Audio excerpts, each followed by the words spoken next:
Before the first question is asked, before the whiteboard fills up, before someone says, "Can we take this offline?" the outcome of your workshop has already been decided. Not by the agenda, not by the slides, by who is in the room. Today we're talking about power, politics, and the most dangerous workshop participant of all, the silent veto holder. Let's start with a hard truth. Not everyone in the room matters equally. That sounds harsh. It's also reality. Every workshop has 4 types of people. People who decide, people who influence, people who talk, people who just attend. Your job as a BA is to know the difference. First, decision makers versus talkers. Talkers dominate airtime. Decision makers don't always say much.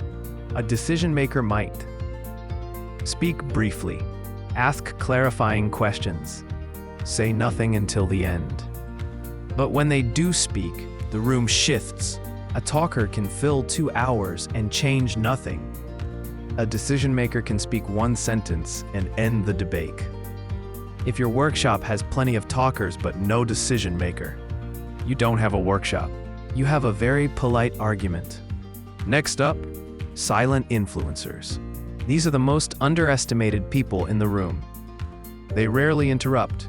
They rarely argue. They often sit quietly and take notes. And after the workshop, they quietly kill your decision.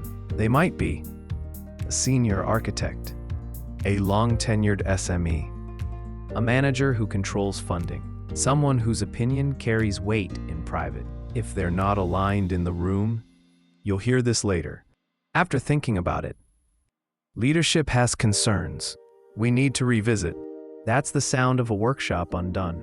Now let's talk about the classic BA mistake. Over-inviting. Inviting more people feels safe. It feels inclusive. It feels politically correct. It is also a recipe for chaos.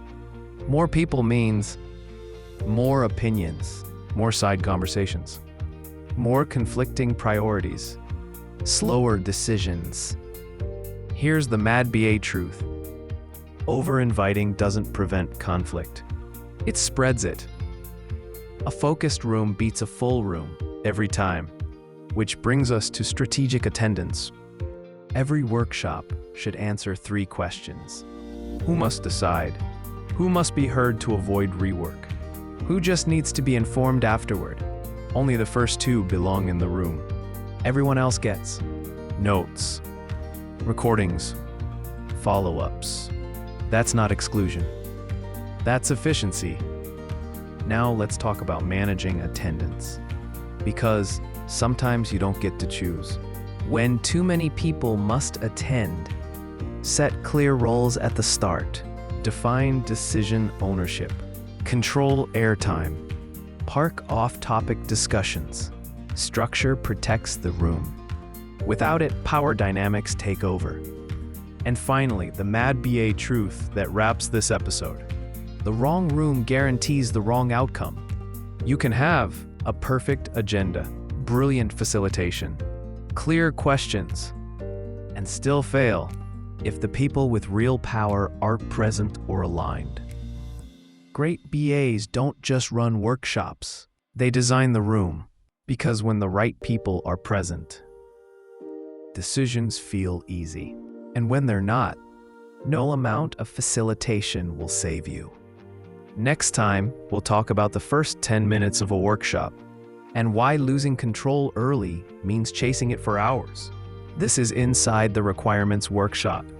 And now you know, who's in the room matters more than what's on the slides.